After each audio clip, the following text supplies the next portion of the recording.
Oui, parce que ce qui est quand même, c'est qu'ils sont traumatisés. Pourquoi? Parce que ils commencent à faire des soins de dénonce, c'est pas ça qu'il fait. Il y a peu de sens de vie. Avant, on peut faire de l'argent tout en étant...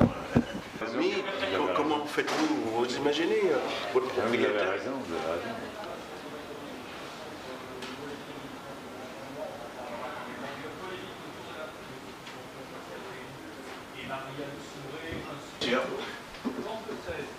On a 3 minutes de pub, hein, donc on a le temps. Oui, je vous laisse prendre la place de Monsieur Marshall. Vous voulez y aller? Bonjour. Si vous pouvez vous mettre en face de lui, là-bas, en diagonale.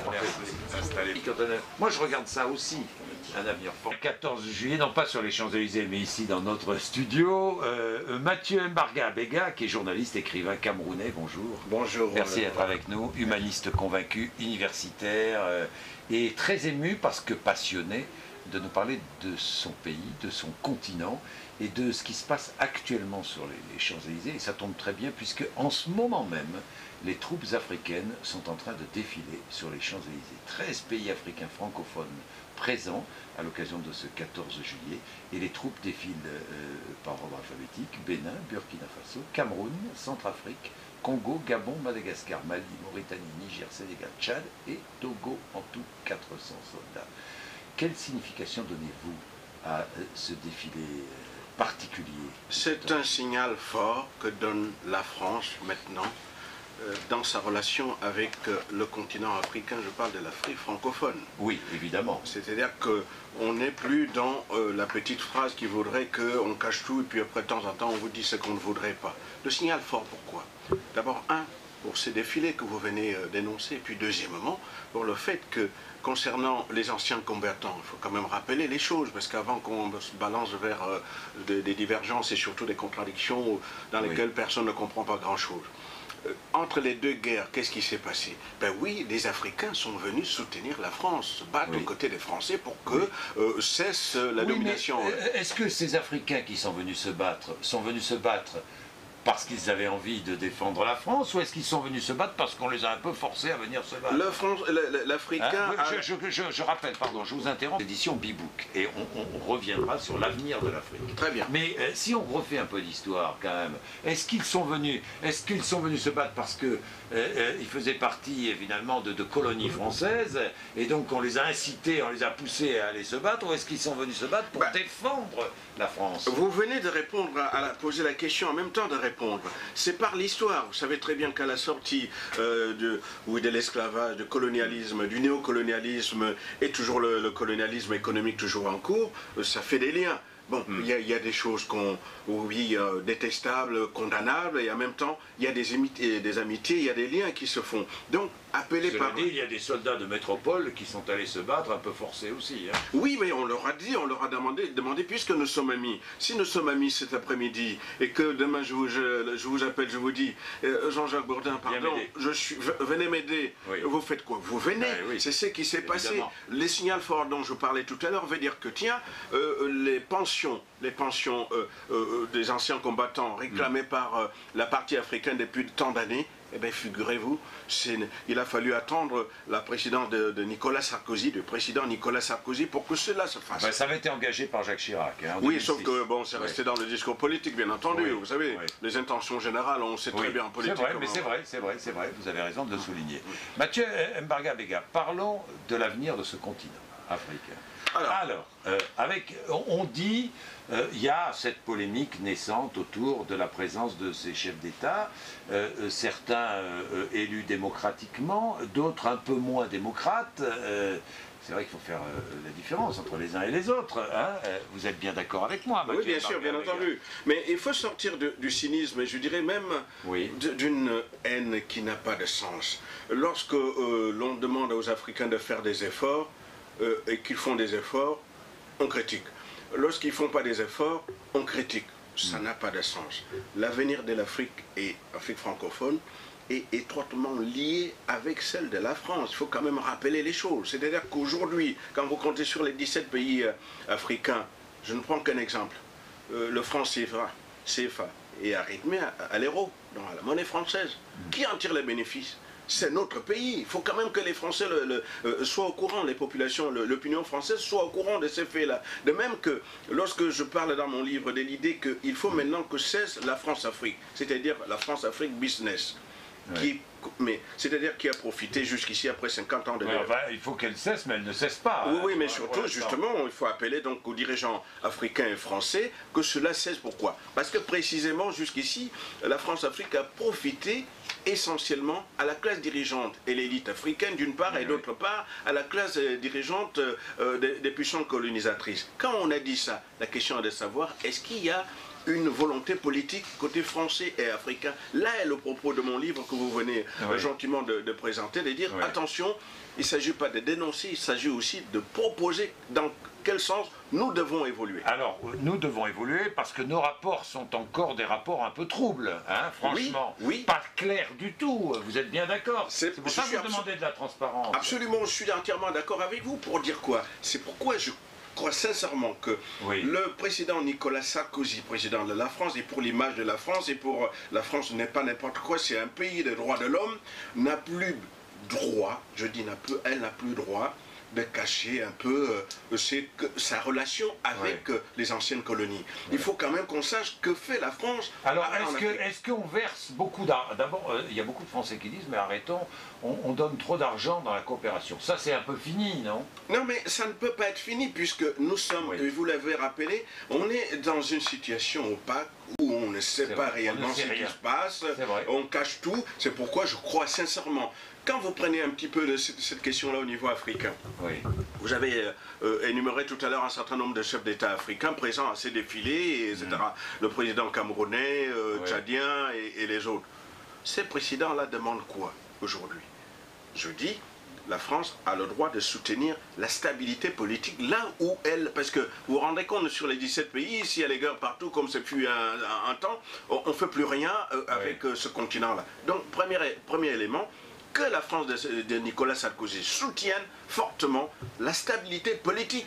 Et puis par la suite, le développement économique, puis par la suite, le processus de démocratisation toujours en cours, et les libertés d'expression et les droits de l'homme, etc., etc.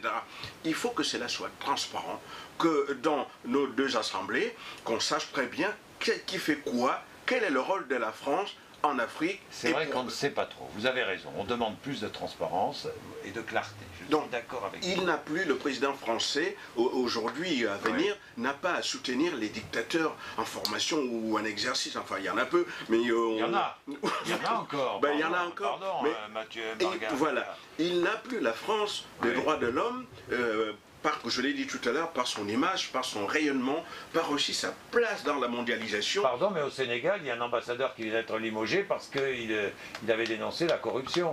C'est pourquoi je dis, si il ne peut pas y avoir en France, moi j'ai soutenu moralement, intellectuellement, le président Nicolas Sarkozy. Pourquoi? Parce qu'il parlait des réformes. Ce mot-là m'a tellement résonné dans ma tête que je me suis dit, si ce président est élu, enfin ce candidat est élu, et qu'il peut réussir à faire quelques réformes en France, il n'y a pas de raison que ces réformes-là n'arrivent pas en Afrique francophone. Et je suis allé à fond, sauf qu'on voit que ça patine pour l'instant. Nous avons des déclarations générales très sympathiques, mais qui ne sont pas des réformes. Parce que pendant que nous ne faisons pas grand-chose, nous Français, du moins que nous ne pratiquons pas la transparence, la clarté, que nous laissons quand même encore de vieux réflexes agir, il y a d'autres pays qui sont venus en Afrique et qui sont là, efficaces. Et c'est pourquoi je dis, c'est malheureusement, c'est tout le... Oui, comment dire ça autrement que...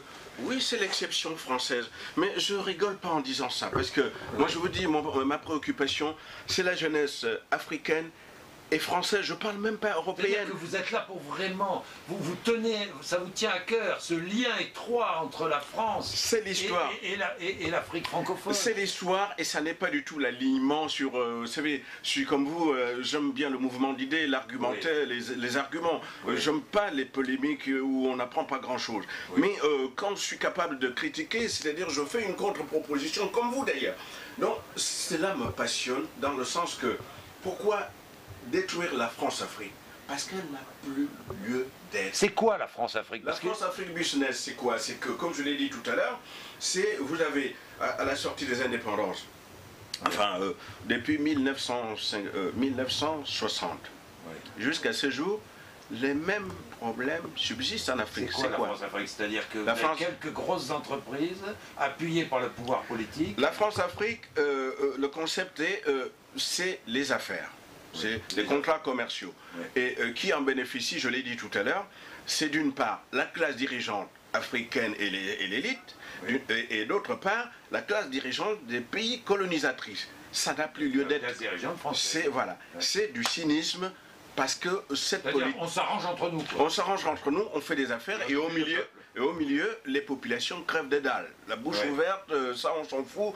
Je dis la France n'a pas besoin de ça. La France n'a qu'à soutenir les nouveaux démocrates mûrs et formés qui peuvent proposer des vrais projets de développement de l'Afrique. Et cela fixera les populations africaines en Afrique. Pourquoi est-ce qu'on n'arrive pas à franchir le pas? Parce qu'il y a encore trop d'intérêts en jeu? Il y a un cynisme... entre Français et Africains qui veut que les choses, on n'a pas à changer puisque de toute façon, on fait nos affaires.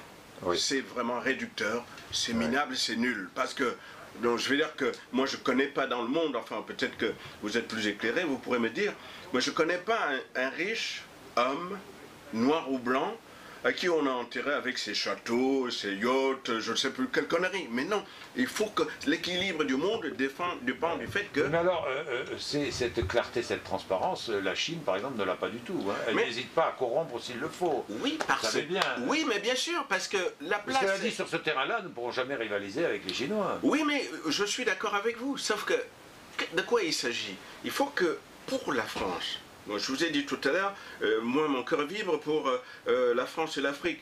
Excusez-moi, je ne vais pas m'excuser, de toute façon je dis, nul n'est parfait. Moi c'est qui est quand même condamnable, la France a misé, c'est-à-dire a produit, a formé les gens pendant ces 50 ans. On peut toujours s'interroger sur la nature des formations, où est, par exemple, la recherche, les résultats de la recherche scientifique africaine, etc., etc. On peut toujours s'interroger. Mais la France a quand même investi, y compris le fait je dénonce le fait que l'esclavage, le colonialisme, le néocolonialisme a été quelque chose de très négatif, mais en même temps, il y a des points positifs. Quand on a dit ça, ça veut dire qu'il y a de l'espace pour collaborer en bonne intelligence, pour partager, je ne dis pas partager en termes de, je parle plutôt de la co-responsabilité. La co-responsabilité est importante, pourquoi? Parce qu'au moins, chacun sait que c'est 50-50. Il faut que la France donne cette impulsion, prépare, aide l'Afrique à ce que j'appelle à la mondialisation. Si, et cela est possible que si la France détruit la France-Afrique. La France-Afrique est dépassée, c'est un vieux discours qui n'a rien apporté, puisque je vous ai dit en Afrique, les mêmes problèmes subsistent. Vous avez quoi? Vous avez le racisme contre les femmes, vous avez une jeunesse africaine abandonnée à elle-même, vous avez les Africains complexés face aux puissances colonisatrices, vous n'avez pas de route, pas d'électricité, et ce qui est plus frappant, et je ne suis pas fier de le dire, mais c'est les faits, tout le monde peut les vérifier, c'est le déficit de solidarité entre Africains. Mais après ça, vous ne pouvez pas me dire que oui, on fête 50 ans d'indépendance ou de décolonisation, parce que c'est parfait, ça ne l'est pas. Mais il y a des avancées. Oui, il y a de l'espoir. Il y a de l'espoir, il y a surtout cette fois-ci l'exigence, et je martèle ce mot-là, l'exigence que la France, qui est au premier rang de sa relation avec ses anciennes colonies, n'ait plus honte ni peur de dire franchement ce qu'elle fait en Afrique et comment elle le fait, c'est-à-dire exiger la co-responsabilité. Eh bien, j'espère que vous serez entendu. hein, parce que mais soyons nombreux, vous oui, et moi, mais bien disons, sûr, les choses doivent changer. La jeunesse française et africaine doit avoir une autre relation. Et vous avez raison, Mathieu Mbarga Abega. Je rappelle le titre de votre livre, En attendant la démocratie africaine. Votre plaidoyer est très intéressant parce qu'il est volontaire, il est optimiste. Il est quand même optimiste, c'est ça. Oui, mais c'est ça, c'est ce que dit le confrère. Et il fait bouger. C'est ce que dit, vous dites la même chose que le confrère Henri Fabre de la chaîne parlementaire, qui dit, mais c'est que dites que le président français et africain dise, voilà, maintenant on change la donne, on change, on sort de l'hypocrisie, on s'installe dans le respect et dans le travail et dans la co-responsabilité. Là, on est dans quelque chose de beaucoup plus intéressant que des combinations, des combines, mais tout le monde voit bien que c'est dérisoire et que c'est nul. Ben, on va prendre très vite Myriam, très vite. Merci Mathieu Mbarga Abega. Myriam, vous êtes médecin dans la Manche. Bonjour Myriam. Oui, oui. Il y a le côté pratique là. On est en période de crise avec moi et Brazzaville. Brazzaville, il y a des quartiers où ça fait un mois, il n'y a pas d'eau, il n'y a pas d'électricité. Quand on n'a pas les moyens pour se payer un groupe électrogène, ben, on vit comme ça. Les dieux qui vont chercher de l'eau dans des sociétés pour avoir de l'eau. On n'a pas ça. Et on se permet de venir donc se pavaner, faire des défilés qui paye. Il y a des hôtels qui sont payés. Il y a... Bon, pour moi, c'est une affaire de sous. On est invité à l'Élysée, c'est bien beau, mais derrière, je me dis que c'est pour des contrats, pour le payer à leur famille. Et actuellement, les gens, c'est la misère dans les hôpitaux. Il n'y a pas de docteur, les gens ils payent leurs soins. On entre dans un hôpital. Pour rappeler les réalités aussi, hein, qui existent. Bien, merci à vous tous. Nous sommes ensemble depuis 6h30. Demain, nous serons ensemble toujours. Entre 6h30, on se verra demain. Merci. C'est plutôt vous nous avez entendu. Ah bah oui, c'était très bien. Ça change de parler de TVA et de taxe carbone et de... C'est ce que je veux dire. Oui. C'est bien de faire un peu d'international et puis de parler de la... Passer 20 minutes à parler du passé, le car, Eh ben, merci beaucoup. Mais il faut que ce soit du vivant. Ah oui, sinon ça n'intéresse pas. Puis,